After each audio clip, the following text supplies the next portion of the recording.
എൻ്റെ പേര് ഡേവിസ്. ഞാൻ വയനാട്ടിൽ നിന്ന് വരുന്നു, സുൽത്താൻ ബത്തേരി ഇടവകയിൽ നിന്ന്. ഞാൻ ഷിപ്പിലാണ് ജോലി ചെയ്യുന്നത്. അപ്പം ഇതെൻ്റെ ആദ്യത്തെ മുളച്ചാണ്, 4 വയസ്സായി. ഇത് രണ്ടാമത്തെ ഇപ്പോൾ 6 മാസമാവുന്നു. അപ്പോൾ ഇത് കൺസീവായി 3 മാസം കഴിഞ്ഞപ്പോൾ ഞാൻ കപ്പലിലായിരുന്നു. പെട്ടെന്ന് 3-ാമത്തെ മാസത്തെ സ്കാനിങ് കഴിഞ്ഞപ്പോൾ ഡോക്ടർമാർ എല്ലാവരും പറഞ്ഞു, കുട്ടീനെ എന്തായാലും അബോർട്ട് ചെയ്ത് കളയണം,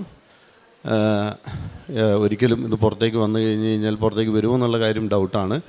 മാത്രമല്ല നീരും ലങ്സിനും കിഡ്നിക്കും ഹാർട്ടിനും ഒക്കെ പ്രോബ്ലം ഉണ്ടാവും. ഇനി പുറത്തേക്ക് വന്നാലും ഡൗൺ സിൻഡ്രംസ് എന്തായാലും ഉണ്ടാവും എന്ന് പറഞ്ഞു. അങ്ങനെ വൈഫ് എന്നെ വിളിച്ച് പറഞ്ഞു. അങ്ങനെ വൈഫിനോട് ഞാൻ പറഞ്ഞു, നമുക്ക് നാട്ടിൽ വന്ന് ഞാൻ നാട്ടിലേക്ക് വേഗം തന്നെ വരാം. അങ്ങനെ പിന്നെ ഭാഗ്യം കൊണ്ട് തന്നെ 2 ദിവസം കൊണ്ട് എനിക്ക് നാട്ടിലേക്ക് വരാൻ കഴിഞ്ഞു. നാട്ടിൽ വന്ന് ഞാനും വൈഫും കൂടെ തീരുമാനിച്ചു, നമുക്ക് കൃപാസനത്തിൽ പോയി അമ്മയോട് പ്രാർത്ഥിച്ചതിന് ശേഷം നമുക്ക് എന്ത് തീരുമാനത്തിലായാലും അമ്മയോട് ആദ്യം പോയി പ്രാർത്ഥിക്കാം എന്ന് പറഞ്ഞു. അങ്ങനെ ഞാനിവിടെ ആദ്യമായി കൃപാസനത്തിൽ വരുമ്പോൾ വന്ന് രാവിലെ വൈകുന്നേരം കൃപാസനത്തിലെത്തി. വൈകുന്നേരം ഞാൻ ജസ്റ്റ് ഒന്ന് വന്നു. പക്ഷേ എനിക്കിവിടെ കാര്യമായിട്ടൊരു ഫീലിംഗ് ഒന്നും തോന്നിയില്ല. തിരിച്ച് ഞാൻ അന്ന് തന്നെ വൈകുന്നേരം തിരിച്ച് ഹോട്ടൽ റൂമെടുത്താണ് താമസിച്ച്. അവിടെ പോയി ഞാൻ വൈഫിനോട് പറഞ്ഞു, എനിക്കങ്ങനെ ഫീലിംഗ് ഒന്നും തോന്നുന്നില്ല ഇവിടെ വന്നിട്ട്, എന്താണെന്നറിയില്ല. അപ്പം നമുക്ക് നാളെ വേണമെങ്കിൽ ഉടമ്പടി എടുക്കാം, അല്ലെങ്കിൽ വേണമെങ്കിൽ പോവാം, ഇല്ലെങ്കിൽ തിരിച്ചു പോവാമെന്ന് പറഞ്ഞു ഞാൻ. അങ്ങനെ അന്ന് വൈകുന്നേരം ഞാൻ എൻ്റെ കുറച്ച് കസിൻസും വന്നിരുന്നു വേറെ സ്ഥലത്തുനിന്ന്. അപ്പോൾ അവരുടെ കൂടെ കൂടി രാത്രി 2 മണിയായി കിടന്നപ്പോൾ തന്നെ. രാവിലെ 5:30 ആയപ്പം ഞാൻ തന്നെ അറിയാണ്ട് എണ്ണീറ്റ് ഞാൻ വൈഫിനോട് പറഞ്ഞു, ഞാനൊന്ന് പോയിട്ട് വരട്ടെ, നീ ഇവിടെ മോളെയും കൂട്ടി റെസ്റ്റ് എടുക്കുക എന്ന് പറഞ്ഞു. അങ്ങനെ ഞാനിവിടെ വന്ന് ഉടമ്പടി ക്ലാസ്സിലിരുന്നു. ഉടമ്പടി ക്ലാസ്സിലിരുന്ന് കഴിഞ്ഞാൽ എനിക്ക് നന്നായി ഉറക്കം വരുന്നുണ്ടായിരുന്നു. ഞാൻ ക്ലാസ്സൊന്നും അധികം ശ്രദ്ധിച്ചൊന്നുമില്ല. പിന്നെ അത് കഴിഞ്ഞ് കഴിഞ്ഞപ്പോൾ ഒരു ചേച്ചീനെ കണ്ടു. ചേച്ചി എന്നോട് പറഞ്ഞു, എന്താണ് കാര്യം എന്ന് ചോദിച്ചു. അപ്പോൾ ഞാൻ പറഞ്ഞു, ഞാൻ ഇങ്ങനെ വന്നാണ്, പക്ഷേ ഉടമ്പടി എടുക്കുന്നില്ല, ഞാൻ തിരിച്ചു പോവുകയെന്ന് പറഞ്ഞു. അപ്പോൾ ചേച്ചി പറഞ്ഞു, എന്തായിരുന്നു കാര്യം? അപ്പോൾ ഞാൻ പറഞ്ഞു, ഇങ്ങനെയാണ് കാര്യങ്ങൾ. ഇല്ലല്ലോ, അച്ഛനെ കാണണം, അച്ഛനെ കണ്ടിട്ട് പോയാൽ മതി, ഇത് അച്ഛനെ കാണേണ്ട കേസാണ് എന്ന് പറഞ്ഞു എന്നോട്. പിന്നെ ഞാൻ സത്യം പറഞ്ഞു കഴിഞ്ഞാൽ ഞാനൊരു ഇല്യൂഷനല്ല, എന്താ നടന്നതെന്ന് എനിക്ക് തന്നെ അറിയില്ല. ഞാൻ തന്നെ ഉടമ്പടി എടുക്കുന്നു, എല്ലാ കാര്യങ്ങളും ആ ചേച്ചീൻ്റെ കൂടെ പോയി ഞാൻ ചെയ്യുന്നു. ഞാൻ ഉടമ്പടി എടുത്തിട്ടാണ്. അപ്പോൾ എൻ്റെ വൈഫ് എന്നെ തപ്പി ഇവിടെ വരികയാണ്. വന്നു കഴിഞ്ഞ് കഴിഞ്ഞപ്പോൾ ഞാൻ ഉടമ്പടി എടുത്തിരിക്കുകയാണ്. അങ്ങനെ അച്ഛനെ ഉടമ്പടി എടുത്തതിന് ശേഷം അച്ഛനെ കാണാൻ പറ്റി. അച്ഛൻ ഞങ്ങളോട് തലയിൽ വെച്ച് പ്രാർത്ഥിച്ചുകൊണ്ട്, എന്താ മക്കളെ ധൈര്യമായി പോയിക്കോ എന്ന് പറഞ്ഞപ്പോൾ തന്നെ ഞങ്ങളുടെ കണ്ണിൽ നിന്നൊക്കെ കണ്ടമാനം വെള്ളം വന്ന് ഞങ്ങൾക്ക് ഭയങ്കരമായ ഒരു സന്തോഷം ഫീൽ ചെയ്ത്, ഞങ്ങൾക്ക് ഭയങ്കരമായ ധൈര്യം വന്നു.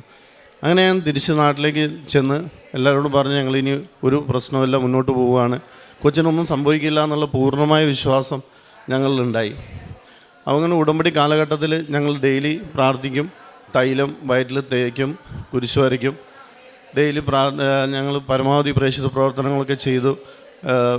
പത്രങ്ങളൊക്കെ പരമാവധി ഞാൻ എൻ്റെ ഫ്രണ്ട്സിനും നാട്ടിൽ കാണുന്നവർക്കൊക്കെ ഞാൻ വിതരണം ചെയ്തു. ഹോസ്പിറ്റലിൽ പോയി, ഓൾഡ് ഏജിലും പോയി.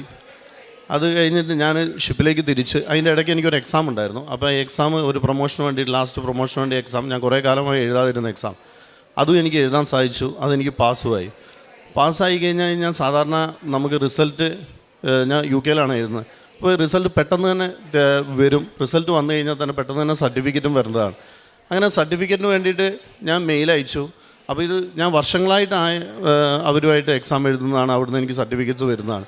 ഈ സർട്ടിഫിക്കറ്റ് വരുന്നില്ല. അപ്പോൾ ഞാൻ ഷിപ്പിലേക്ക് പോകേണ്ടതാണ് അപ്പോൾ തന്നെ. അപ്പോൾ ഞാൻ പോകാൻ വേണ്ടി വെയിറ്റ് ചെയ്തു. ഈ സർട്ടിഫിക്കറ്റ് വന്നിട്ട് പോകാമെന്ന് വിചാരിച്ച് സർട്ടിഫിക്കറ്റ് വരുന്നേ ഇല്ല. സർട്ടിഫിക്കറ്റ് വരാണ്ട് 7 മാസമായി. 7 മാസമായി കഴിഞ്ഞപ്പോഴേക്കും ഞാൻ പറഞ്ഞു, ഇനി സർട്ടിഫിക്കറ്റ് ഇപ്പം വന്നില്ലെങ്കിലും സാരമില്ല, ഞാൻ പോവുകയാണ്. സാമ്പത്തികമായിട്ടും കുറേ കാലമായി ഞാൻ ഷിപ്പിൽ നിന്ന് ഇറങ്ങിയിട്ട്. അപ്പോൾ ഇനിയിപ്പോൾ ഞാൻ എന്തായാലും പോവുകയാണ്, കൊച്ചിനും കുഴപ്പമൊന്നും ഉണ്ടാവില്ല, എല്ലാം നല്ല രീതിയിൽ നടക്കുമല്ലോ എന്ന് വിചാരിച്ച് ഞാൻ ഈ സർട്ടിഫിക്കറ്റിന് വെയിറ്റ് ചെയ്യാണ്ട് ഞാൻ 26-ാം തീയതി, ജൂലൈ 26-ാം തീയതി ഞാൻ എൻ്റെ ഫ്ലൈറ്റിൽ നിന്ന് ഞാൻ പിടിക്കാൻ വേണ്ടി പോകുന്നു. അന്ന് തന്നെയാണ് ഇവളുടെ സ്കാനിങ് ഉള്ളത്. അന്ന് സ്കാനിങ് ചെയ്യാൻ ചെന്ന് അപ്പോഴേക്കും സ്കാനിങ് കഴിഞ്ഞപ്പോൾ ഡോക്ടർ ആകെ ടെൻഷനിലായി. 7-ാം മാസത്തെ സ്കാനിങ് കഴിഞ്ഞപ്പോൾ ഡോക്ടർ ആകെ ടെൻഷനിലായി. ഡോക്ടർ പറഞ്ഞു, അപ്പോൾ കോഴിക്കോട് വെച്ചായിരുന്നു. അപ്പോൾ ഡോക്ടർ എന്നോട് പറഞ്ഞു, ഇല്ല ഇന്ന് തന്നെ കൊച്ചിനെ പുറത്തേക്ക് എടുക്കണം, കൊച്ചിനെ കിട്ടുമെന്ന് തോന്നുന്നില്ല, ഇല്ലെങ്കിൽ അമ്മയ്ക്കും ബുദ്ധിമുട്ടാണ്, ഇപ്പോൾ പെട്ടെന്ന് തന്നെ എടുക്കണം എന്ന് പറഞ്ഞു. അപ്പോൾ തന്നെ ഞാൻ കമ്പനിയിലേക്ക് വിളിച്ചു പറഞ്ഞു, ഞാൻ വരുന്നില്ല. ഞങ്ങൾ വേഗം ഹോസ്പിറ്റലിലേക്ക് പോയി, സ്കാനിങ് സെൻറ്ററിൽ നിന്ന് ഹോസ്പിറ്റലിലേക്ക് പോയി. വേഗം തന്നെ അന്ന് തന്നെ അഡ്മിറ്റാക്കി. അന്ന് തന്നെ കൊച്ചിനെ ഞങ്ങൾ പിറ്റേ ദിവസം 27-ാം തീയതി, ഇന്നിപ്പോൾ 6 മാസം തികയുന്നു, 27-ാം തീയതി ഞങ്ങൾ സിസേറിയൻ ചെയ്തു. കൊച്ചിനെ പുറത്തേക്ക് എടുത്തു. കൊച്ചിനെ പുറത്തേക്ക് എടുത്തപ്പം തന്നെ ഞാൻ ഡോക്ടറോട് പറഞ്ഞു. അപ്പോൾ ഡോക്ടർ പറഞ്ഞു ചാൻസ് വളരെ കുറവാണ്, 24 മണിക്കൂറിനുള്ളിൽ തന്നെ നമുക്കൊരു ഉത്തരം കിട്ടും, പക്ഷേ ചാൻസ് വളരെ കുറവാണ്, കിട്ടുമെന്ന് തോന്നുന്നില്ല കയ്യിൽ എന്ന് പറഞ്ഞു. അപ്പം ഞാൻ ഡോക്ടറെ അടുത്ത് കൃപാസനത്തിലെ തൈലം ഉണ്ടായിരുന്നു, അത് ഞാൻ കൊടുത്തു. അത് നേഴ്സുമാരും ഉണ്ടായിരുന്നു. NICUവിലേക്ക് കൊച്ചിനെ കൊണ്ടുപോയപ്പോൾ ഞാൻ പറഞ്ഞു, ഇത് ഒരു കുരിശ് വരയ്ക്കണം, കൊച്ചിൻ്റെ മേത്ത് ഒരു കുരിശ് വരയ്ക്കണം, ഇത് വെച്ചിട്ട് ഇതെൻ്റെ ഒരു വിശ്വാസമാണ്. അതുകൊണ്ട് എനിക്ക് പക്ഷേ നല്ല ധൈര്യം എനിക്ക് തോന്നി. വൈഫിനും നല്ല ധൈര്യം. ഞങ്ങൾക്ക് രണ്ടുപേർക്കും ഒരു ടെൻഷൻ ഉണ്ടായിരുന്നില്ല സത്യം പറഞ്ഞാൽ. ബാക്കി എല്ലാവരും ടെൻഷനിലായിരുന്നു.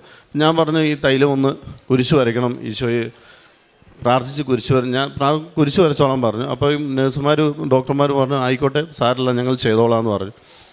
അങ്ങനെ കൊച്ചു വെൻറ്റിലേറ്ററിലാണുള്ളത്.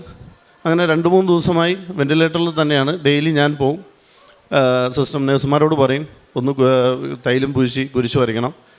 4-ാം ദിവസം 5-ാം ദിവസം 6-ാം ദിവസം കഴിഞ്ഞു. എന്നെ അവർ കാണിച്ചു കൊച്ചിനെ കാണിക്കും. കൊച്ചിൻ്റെ ഹാർട്ടിന് ഹോളുണ്ട്, ലങ്സിൻ്റെ ചുറ്റും മൊത്തം നീരാണ്. അപ്പോൾ നീര് ഇങ്ങനെ എടുത്തുകൊണ്ടിരിക്കുകയാണ്. കിഡ്നിക്ക് പ്രോബ്ലം ഉണ്ട്. അപ്പോൾ ഒരു കിഡ്നി ചെറുതാണ്, അപ്പോൾ ഇതുണ്ടാവുമോയെന്ന് അറിയില്ല എന്ന് പറഞ്ഞു. ഞാൻ പറഞ്ഞു. അപ്പോൾ എനിക്ക് ഒരു ടെൻഷനും തോന്നിയില്ല. ഞാൻ പ്രാർത്ഥിക്കുന്നുണ്ടായിരുന്നു. ഞാൻ പോയി എന്നും കുരിശ് വരയ്ക്കും, ഞാൻ പ്രാർത്ഥിക്കും, ഞാൻ തൈലം പൂശും, ഞാൻ വരും. അപ്പോൾ എനിക്ക് ടെൻഷനില്ല. ഇവളും റൂമിലേക്ക് മാറ്റി.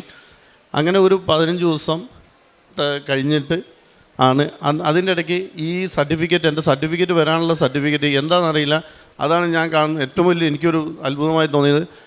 അന്ന് ഞാൻ ഇവളെ അഡ്മിറ്റാക്കിയ അന്ന് ഇവൾ ഹോസ്പിറ്റലിൽ കിടക്കുമ്പോൾ പിറ്റേ ദിവസം രാവിലെ സിസേറിയൻ. അപ്പോൾ അന്ന് കൊണ്ടുപോകുന്നതിൻ്റെ അന്ന് ഞാൻ UK വെറുതെ വിളിച്ചപ്പോൾ അവർ പറഞ്ഞു ഞങ്ങൾ അയച്ച മെയിലുകളൊന്നും നിങ്ങൾക്ക് കിട്ടിയില്ല, നിങ്ങൾ അയച്ച മെയിലുകളൊന്നും എനിക്കും കിട്ടിയില്ല. അപ്പം ഞാൻ നോക്കുമ്പോൾ ഇത്രയും വർഷമായിട്ട് ഞാൻ അയച്ച മെയിലുകളും അവരയച്ച മെയിലിൽ നിന്ന് ഒരു വ്യത്യാസമില്ല. അന്ന് ഞങ്ങൾ ഒരു മെയിൽ അയച്ചു, അങ്ങോട്ടും കിട്ടി ഇങ്ങോട്ടും കിട്ടി. അന്ന് എൻ്റെ സർട്ടിഫിക്കറ്റ് വരികയും ചെയ്തു. അത് എങ്ങനെയാണെന്ന് ഇതുവരെ എനിക്കറിയില്ല, അവർക്കും ഒന്നും മനസ്സിലായില്ല. ഇത്രയും കാലം അവർ റിപ്ലൈ അയച്ചിരുന്നത് ഞാൻ റിപ്ലൈ അയച്ചിരുന്നതൊക്കെ ഒരൊറ്റ മെയിലിലായിരുന്നു. അത് കഴിഞ്ഞിട്ടൊരു അന്നത്തോടെ സർട്ടിഫിക്കറ്റും കിട്ടി, അല്ലെങ്കിൽ ഞാൻ നേരത്തെ പോയിരുന്നതാണ്. അങ്ങനെ ഒരു 15 ദിവസം 20 ദിവസം കഴിഞ്ഞപ്പോഴേക്കും കൊച്ചിനെ ഞങ്ങൾക്ക് NICUവിൽ നിന്ന് പുറത്തേക്ക് എടുക്കാൻ പറ്റി. ഒരു കുഴപ്പങ്ങളും ഇല്ലാണ്ട് മാതാവും ദൈവവും ഞങ്ങൾക്ക് തന്നു കൊച്ചിനെ. ഞങ്ങൾ ഒരു കുഴപ്പമെന്ന് ഡോക്ടർമാർ പറഞ്ഞു. ലാസ്റ്റ് 30 ദിവസം കഴിഞ്ഞിട്ട് ഞാൻ 10-20 ദിവസം കഴിഞ്ഞപ്പോൾ ഞാൻ തിരിച്ച് ഷിപ്പിലേക്ക് പോയി. അത് കഴിഞ്ഞിട്ട് NICUവിൽ നിന്ന് പുറത്തേക്ക് വരുമ്പോൾ ഡോക്ടർമാർ പറഞ്ഞു ഞങ്ങൾ ഒരിക്കലും പ്രതീക്ഷിച്ചില്ല കൊച്ചിനെ ഇങ്ങനെ നിങ്ങൾക്ക് തരാൻ കഴിയുമെന്ന്. പക്ഷേ നിങ്ങളോട് അവരും എല്ലാവരും ഞങ്ങൾ ഉദ്ദേശിച്ചിരുന്നു അന്നു മുതലേ ഒരിക്കലും പ്രതീക്ഷ വെക്കരുതെന്ന്. പക്ഷേ എനിക്കും എൻ്റെ ഭാര്യയ്ക്കും 100% ഉറപ്പുണ്ടായിരുന്നു മാതാവ് ഈശോ ഞങ്ങൾക്ക് തരും എന്നുള്ള ഒരു ഇതുമില്ലാണ്ട്. ഇതാണ് കൊച്ച്. അതുപോലെ തന്നെ സിസേറിയൻ്റെ ദിവസം ചെറിയ ടെൻഷനും കാര്യങ്ങളൊക്കെ ഉണ്ടായിരുന്നു. പക്ഷേ പരിശുദ്ധാത്മാവിൻ്റെ ഒരു ഭയങ്കര പ്രസാദപരം ഞങ്ങൾക്ക് 2 പേർക്കും ഉണ്ടായിരുന്നു. ഒത്തിരി ടെൻഷൻ ചുറ്റുമുള്ളവരിലുണ്ടായിരുന്നെങ്കിൽ കൂടി ഞങ്ങൾക്ക് അങ്ങനെ കരച്ചിലോ ഭയങ്കരമായൊരു അങ്ങനെയൊന്നും ഇല്ലായിരുന്നു ഞങ്ങൾ 2 പേരും ഇങ്ങനെ പറഞ്ഞു. രാവിലെ സിസേറിയൻ്റെ ദിവസം രാവിലെ പറഞ്ഞു മാതാവിൻ്റെ പ്രത്യക്ഷീകരണ കൃപാസന മാതാവിൻ്റെ പ്രത്യക്ഷീകരണത്തിൻ്റെ സാക്ഷികളായി മാറാനായിട്ട് ഈ ഒരു കാര്യങ്ങൾ സംഭവിക്കുന്നതാണ്, അത് ഉറപ്പാണ്, അതിൽ കൂടുതലൊന്നും അല്ല എന്നുള്ള ആ ഒരു ഭയങ്കര സന്തോഷം ഞങ്ങൾക്കുണ്ടായിരുന്നു. അതിനുള്ള വലിയ വലിയ കാര്യങ്ങൾ സംഭവിക്കണമല്ലോ, അതിനു വേണ്ടിയുള്ളതാണ് ഇതെല്ലാം എന്ന്. മാത്രമല്ല ഞങ്ങൾക്ക് എന്നും ബൈബിളിലെ വചനങ്ങൾ സ്റ്റാറ്റസ് ഇടുമായിരുന്നു. ഞങ്ങൾ കൃപാസന മാതാവിൻ്റെ ഉടമ്പടിയൊക്കെ എടുത്ത് അതിന് മുമ്പ് തന്നെ ഉണ്ടായിരുന്നു.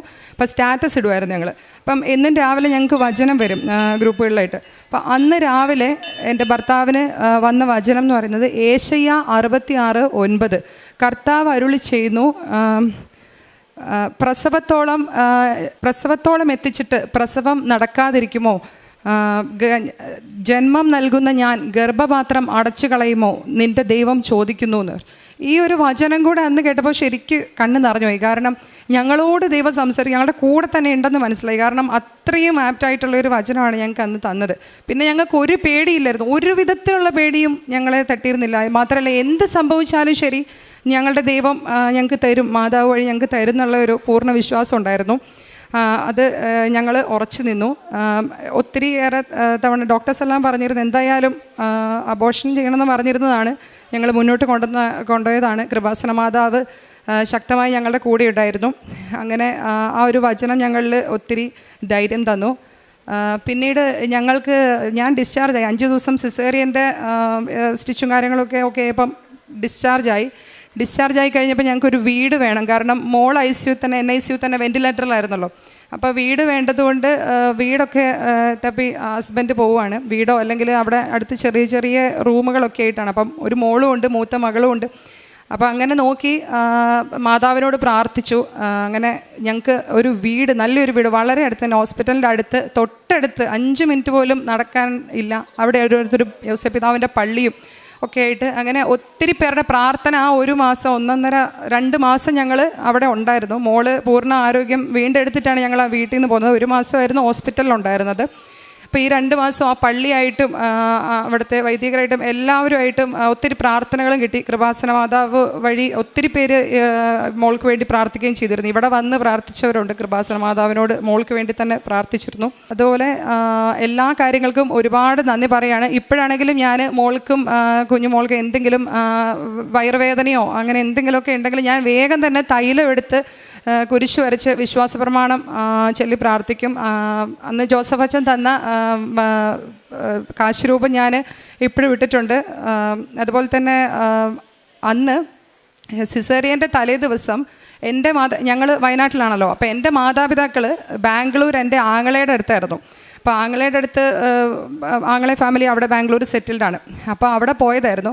അപ്പോൾ അവർ 26-ാം തീയതി അവിടുന്ന് പെട്ടെന്ന് യാതൊരു വിധത്തിലുള്ള മുന്നറിയിപ്പും ഇല്ലാതെ കൃപാസനത്തിലേക്ക് വന്ന് 26-ാം തീയതി എൻ്റെ ചേട്ടായി ഫാമിലിയും ഉടമ്പടി എടുക്കാൻ വേണ്ടി കൃപാസനത്തിലുണ്ടായിരുന്നു. അപ്പോൾ അവരുടെ കൂടെ എൻ്റെ പേരൻസും ഇങ്ങോട്ട് വന്നിട്ടുണ്ടായിരുന്നു. അപ്പോൾ ആ 26-ാം തീയതിയാണ് അവിടെ ഇങ്ങനെ പെട്ടെന്ന് എനിക്ക് സിസേറിയനൊക്കെ ചെയ്യേണ്ടതായിട്ടുള്ള പ്രശ്നങ്ങളൊക്കെ വന്നത്. അതുകൊണ്ട് അവരും വേഗം തന്നെ ഉടമ്പടിയൊക്കെ എടുത്ത് കോഴിക്കോടേക്ക് വരാനൊക്കെ ഉള്ള സാഹചര്യം ഉണ്ടായി. എല്ലാത്തിനും കൂടെ ഉണ്ടായിരുന്ന ദൈവമാതാവിനും തിരുക്കുമാരനും ഒത്തിരിയേറെ നന്ദി പറയുകയാണ് ഈ നിമിഷത്തിൽ. ഇന്ന് എൻ്റെ ആത്മീയ ജീവിതത്തിൽ എനിക്ക് കണ്ടമാനം മാറ്റങ്ങൾ വന്നു. പണ്ട് ഞാൻ പ്രാർത്ഥിക്കുമായിരുന്നു, എന്നാലും അധികം നേരം പ്രാർത്ഥന ചൊല്ലിയിരിക്കുക അല്ലെങ്കിൽ പള്ളികൾ ഞായറാഴ്ചകളിൽ എല്ലാ ഞായറാഴ്ചകളിലും പോവുക ഒന്നുമില്ല, സുഹൃത്തുക്കളുടെ കൂടെ അങ്ങോട്ടും ഇങ്ങോട്ടും കറങ്ങാൻ പോവുകയൊക്കെ ആയിരുന്നു. ഇവിടെ വന്ന് മദ്യപാനം നന്നായി മദ്യപിക്കുമായിരുന്നു. ഇവിടെ വന്ന് ഉടമ്പടി എടുക്കുന്നതിൻ്റെ തലേന്ന് വരെ ഞാൻ ഇവിടെ മദ്യപിച്ചിട്ടാണ് അന്ന് വീട്ടിൽ ഇരുന്നത്. അത് കഴിഞ്ഞിട്ട് രാവിലെ ഉടമ്പടി എടുക്കുമെന്ന് വിചാരിച്ച പോലുമല്ല. അത് കഴിഞ്ഞ ശേഷം ഉടമ്പടി എടുത്തതിന് ഇപ്പോൾ ഇത്രയും കാലമായ ശേഷം എനിക്ക് അങ്ങനത്തെ ഒരു ആഗ്രഹങ്ങളും തോന്നാറില്ല. ഞാൻ എല്ലാ ഞായറാഴ്ചയും പള്ളിയിൽ പോകാറുണ്ട്, എപ്പോഴും പ്രാർത്ഥിക്കാറുണ്ട്. പ്രാർത്ഥന എപ്പോഴും കൂടെ നടക്കുന്നു. ബൈബിൾ വായിക്കാറുണ്ട് നന്നായിട്ട്. ഷിപ്പിലായാലും ഞാൻ ഡെയിലി, പണ്ടൊന്നും ഞാൻ ഷിപ്പിൽ ഇടയ്ക്ക് പ്രാർത്ഥിക്കുമായിരുന്നു. ഇപ്പം ഉടമ്പടി ഞാൻ എടുത്തതിന് ശേഷം ഷിപ്പിൽ പോയി ഉടമ്പടി എടുത്തതിന് ശേഷം ഞാൻ എല്ലാ ദിവസവും 3 മണിക്ക് കരുണക്കൊന്തയും കുരിശിൻ്റെ വഴിയും അതേപോലെ തന്നെ വൈകുന്നേരങ്ങളിൽ ജപമാലയും രാവിലെ എന്നും അച്ഛൻ്റെ പ്രാർത്ഥനകൾ ഞാൻ എല്ലാ പോർട്ടിലെത്തുമ്പോഴേക്കും അച്ഛൻ്റെ എല്ലാ ഉടമ്പടി ധ്യാനങ്ങളും ഞാൻ ഡൗൺലോഡ് ചെയ്ത് യൂട്യൂബിൽ വെക്കും. അത് ഞാൻ കാണും. അത് കഴിഞ്ഞ് ഞാൻ എന്നും അവിടുന്ന് ഞങ്ങൾക്ക് കുറച്ച് MB വാട്സപ്പിലുണ്ടാവുമെന്നും ഞാൻ ബൈബിൾ വാചകങ്ങളിൽ എല്ലാ സുഹൃത്തുക്കൾക്ക് അയച്ചു കൊടുക്കുകയും വാട്സപ്പ് സ്റ്റാറ്റസ് ഞാൻ എന്നും ബൈബിൾ വാചകങ്ങളാണ് ഇടാറുള്ളത്. അപ്പോൾ എല്ലാവർക്കും വായിക്കാമല്ലോ. അത് ഓരോ അച്ഛൻ്റെ പ്രസംഗമായാലും കുറേ സാക്ഷ്യങ്ങളായാലും ഞാൻ ഡൗൺലോഡ് ചെയ്ത് വെക്കുകയും ഞാനത് കേൾക്കുകയും ചെയ്യാൻ തുടങ്ങി.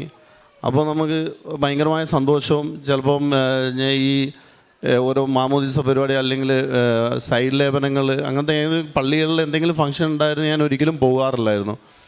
ഞാൻ അത് കഴിഞ്ഞതിന് ശേഷം എന്ത് പരിപാടി പള്ളിയിലുണ്ടെങ്കിലും ഞാൻ പള്ളിയിൽ പോകും. പരിശുദ്ധാത്മാവിൻ്റെ ഭയങ്കര ഒരു സന്തോഷം നമുക്ക് ഫീൽ ചെയ്യാൻ എനിക്ക് സാധിക്കാൻ തുടങ്ങി. ഇപ്പം തന്നെ ദിവ്യകാരുണ്യ പ്രദർശനങ്ങൾ കഴിഞ്ഞ കൊല്ലം ഉണ്ടായിരുന്ന, എനിക്ക് ഇപ്പം വ്യാഴാഴ്ച ഈ ദിവ്യകാരുണ്യ പള്ളി പെരുന്നാളിന് ദിവ്യകാരുണ്യ പ്രദർശനങ്ങൾ ഉണ്ടായിരുന്നു.